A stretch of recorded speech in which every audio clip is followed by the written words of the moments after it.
Today, we're going to talk about a hidden force that's completely reshaping our world. It's this idea called the compression of reality. We're going to break down how the incredibly messy, complicated world around us is being shrunk down into these simple little symbols, and how that's fundamentally changing the way we think, feel, and even live. I mean, let's just be honest with ourselves for a second. The modern world can be completely overwhelming, right? It's moving at a speed our brains were just never, ever designed for. There's just way too much information. You know, every story seems to have 1,000 different sides. Every single choice has a million potential consequences. It's just too much complexity. And the noise? Oh, the noise. The notifications, the opinions, the endless feeds and alerts. It's just this constant, never-ending stream. So the real question is, how on earth do our brains even begin to cope with this? Well, to understand that, we have to look at this fundamental mismatch at the very core of our existence. And it all really boils down to this: a huge conflict between the ancient hardware we have in our heads and the crazy modern world we've built all around ourselves.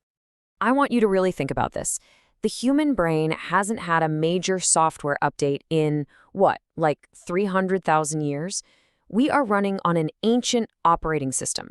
But in just the last few decades, our world has exploded with a level of complexity that is just staggering.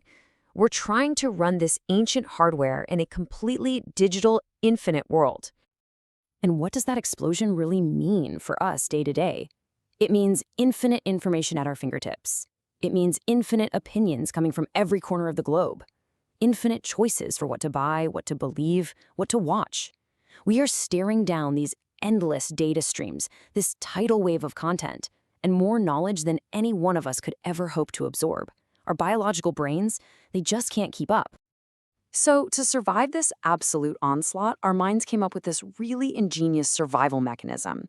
It's a process that all of us use every single day, and most of the time, we don't even realize we're doing it. And that mechanism is compression.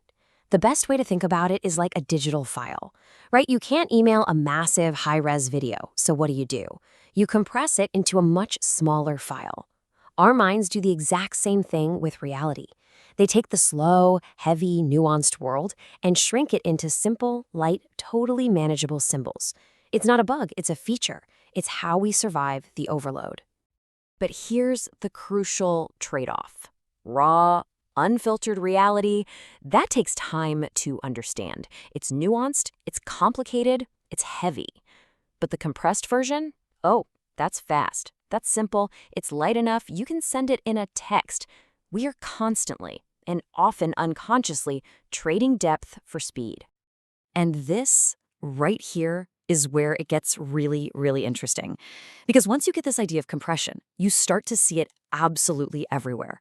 We've built this entire world where we rarely interact with reality directly anymore. Instead, we're interacting with its compressed symbols. Just think about the language of our time. We're talking about memes, logos, hashtags, emojis. We're talking about headlines, trends, aesthetics, stock tickers. Every single one of these is a tiny little packet of condensed meaning. They've become the native language of our compressed world because they are just so incredibly efficient. I mean, take memes. We used to think of them as just silly internet jokes. But there's so much more than that now. A meme today is a highly efficient piece of cultural DNA. It can carry a complex emotion, a ton of context, a sense of identity, and an entire narrative in just a single image. It can spread an idea faster than any book or lecture ever could. This compression has profoundly changed how we take in information, especially the news.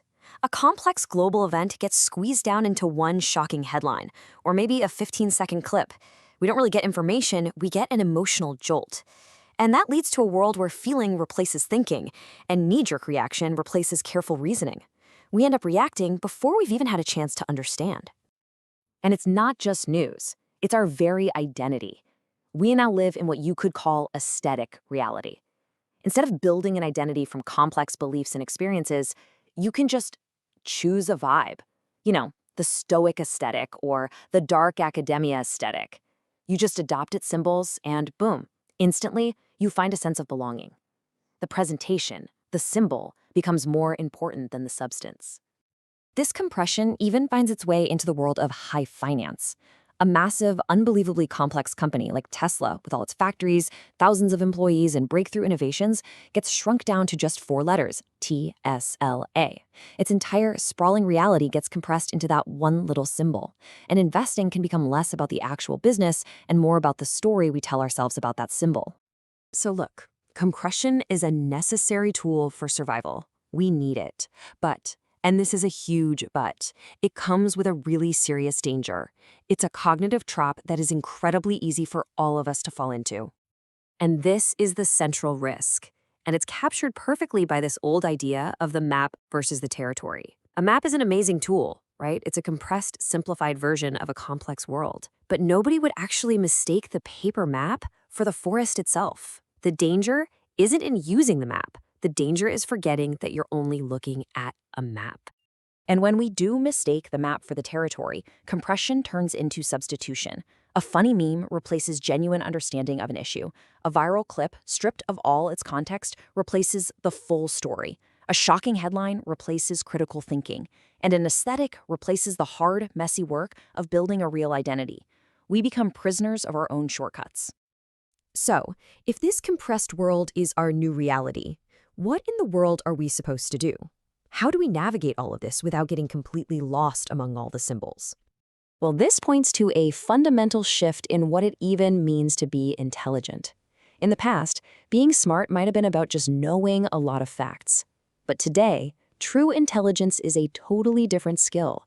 It's not about how fast you can consume symbols, it's about your ability to stop, look at a symbol, and actually decode the reality that's hiding behind it. And there's a really powerful 4-step way to do that. First, just see the symbol. Acknowledge that the headline or the meme is just what it is, a compressed version of something much, much bigger. Second, you have to question it. Who made this? Why did they make it? What feeling are they trying to get out of me? Third, expand the map. This means you gotta do the work. Click beyond the headline, find the original source, watch the whole video.